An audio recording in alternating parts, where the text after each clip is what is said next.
नमस्कार आशा करी सबाई भालो आछेन। तो आज के आमी पापड़ी चाटेर रेसिपिटी आपनादेर संगे शेयर करছি। ভিডিওটা শেষ পর্যন্ত দেখার অনুরোধ রইল। তো আমি এখানে 300 গ্রাম ময়দা নিয়েছি আর আজওয়ান নিয়েছি, একটু হাতে ক্রাশ করে আমি দিয়ে দেব। তো হাতে এরকম একটু ক্রাশ করে নিয়ে দিতে হবে। তো এরপর আমি ঘি দিয়ে দেব, 2 চামচ আমি ঘি দিয়ে দিলাম আর স্বাদ মতো আমি লবণ দিয়ে দেব, দিয়ে ভালো করে মিশিয়ে নেব।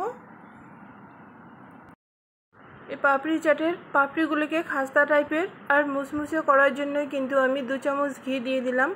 তো আপনারা যদি পাপড়ি চাটের এরকম মুসমুসে খাস্তা টাইপের পাপড়ি আর সিঙ্গারা হোক আর নিমকি হোক তৈরি করার জন্য ঘি অথবা ডালডা ব্যবহার করে ডোটা তৈরি করেন, তাহলে কিন্তু খুব মুসমুসে আর নরম হয়ে যাবে। তো আমি ডোটাকে কিন্তু একটু শক্ত টাইপের করে মেখে নেব। তো দেখতে পাচ্ছেন অনেকটা কিন্তু শক্ত টাইপের করে আমি মেখে নিলাম। তো এবার আমি গ্রিন চাটনিটা তৈরি করার জন্য ধনেপাতা দিয়ে দেব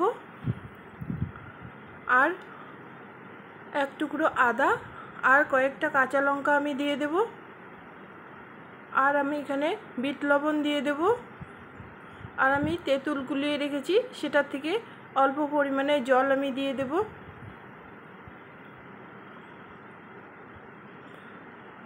আর আমি এখানে 1 চামচ চিনি দিয়ে দেব, দিয়ে একটা স্মুথ গ্রিন চাটনি তৈরি করে নেব। আর আমি এখানে কড়াই বসিয়ে দিয়েছি। তেঁতুলের চাটনিটা তৈরি করার জন্য আমি চিনি দিয়ে দিলাম আর একটু জল দিয়ে দেব। তো জল দিয়ে চিনিটাকে একটু গুলিয়ে নেব, তারপর তেঁতুলের রসটা আমি দিয়ে দেব। তো এইভাবে ছাঁকনিতে ছেঁকে আমি জলটা দিয়ে দেব তেঁতুলের চাটনি তৈরি করার জন্য। তো এবার নাড়াচাড়া করে আমি স্বাদ মতো লবণ আর কাশ্মীরি লঙ্কার গুঁড়ো দিয়ে দেব কালারের জন্য। তো এবার জাল করে নেব। আর আমি এখানে আখের গুড় নিয়েছি, একটু আখের গুড় দিলে কালারটা ভালো আসবে। তো এবার সামান্য ভাজা মশলা দিয়ে আমি চাটনিটা নামিয়ে নেব। এবার আমি ডোটাকে বেলে নেব, এই জন্য আর একটু বেলে নিয়ে আমি লেচি কেটে নেব। তো ছোট ছোট সাইজের করে আমি লেচি কেটে এবার বেলে নেব।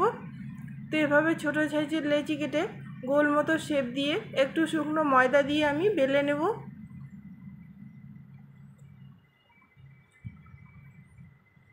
পাপড়ি চাটের পাপড়িগুলি তৈরি করার জন্য কিন্তু বেশি পাতলাও না আবার বেশি মোটাও না, পাপড়িগুলিকে তৈরি করতে হবে যাতে এদিকে মুসমুসে খাস্তা টাইপের হয়। তো আমি বেলে নিব, আর বেলে নিয়ে আমি কাঁটা চামচ দিয়ে ফুটো করে নেব যাতে ফুলে না যায়।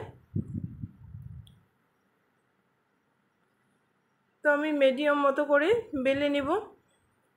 বেলে নেওয়া হয়ে গেলে আমি কাঁটা চামচ দিয়ে পুরোটার মধ্যে ফুটো করে দেব যাতে ফুলে না যায়। তো এভাবে আমি সবগুলিকে বেলে নিলাম।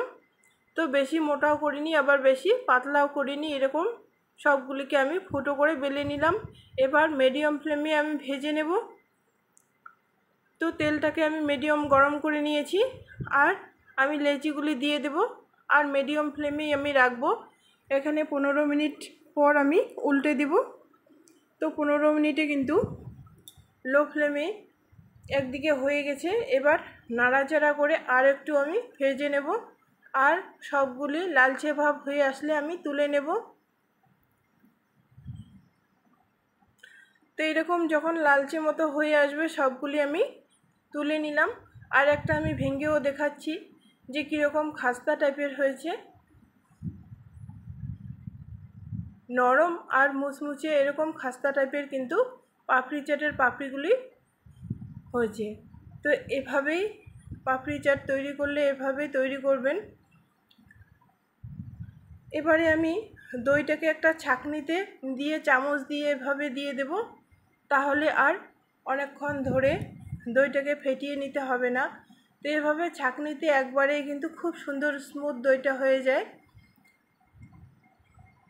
অনেকক্ষণ ধরে আর ফেটাতে হয় না। তো এবার আমি 2 চামচ চিনি দিয়ে দেব আর অল্প পরিমাণে লবণ দিয়ে দেব, দিয়ে ভালো করে মিশিয়ে নেব। তো এভাবে কিন্তু খুব কম সময়ে দই ফেটানো যায়। তো এইভাবে ছাঁকনিতে চামচ দিয়ে ছেঁকে নিলেই কিন্তু একবারে দইটা খুব স্মুথ ফেটে যায়। তো এবার আমি আলু সিদ্ধ করে নিয়েছি, আর আলুগুলিকে আমি ছোট টুকরো করে কেটে নেব।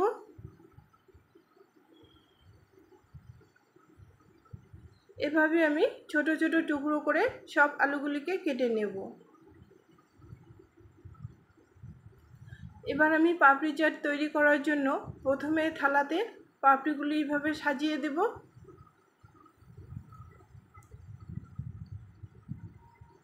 পাপড়িগুলি দেওয়া হয়ে গেলে আমি কেটে রাখা আলুর টুকরোগুলি দিয়ে দেব। আলুর টুকরোটা দেওয়া হয়ে গেলে আমি ফেটিয়ে রাখা এখানে টক দইটা দিয়ে দেব উপর দিয়ে।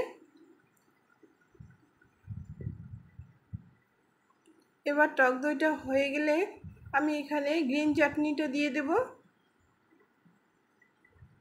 ধনেপাতার যে আমি গ্রিন চাটনিটা বানিয়েছি সেটা দিয়ে দেব। এরপর তেঁতুলের চাটনিটা দিয়ে দেব, আর আমি এখানে অল্প পরিমাণে চাট মশলা দিয়ে দেব, আর ঝুরি ভাজা দিয়ে দেব, আর উপর দিকে আর একটু আমি তেঁতুলের চাটনিটা দিয়ে দেব। তো খুবই সহজ পদ্ধতি, এভাবে বাড়িতেই কিন্তু পাপড়ি চাট তৈরি করা যায়। এভাবে একদিন বাড়িতে তৈরি করে দেখবেন, যে দোকানের থেকেও কিন্তু খুবই ভালো হয়, খেতে কিন্তু দারুণ। তো এভাবে একদিন বানিয়ে খেয়ে দেখবেন। আর ভিডিওটা আজকে কেমন লাগলো, ভালো লাগলে একটা লাইক দিবেন, আর কমেন্টে জানাবেন। ভালো থাকবেন, সুস্থ থাকবেন, দেখা হবে পরের কোনো ভিডিওতে।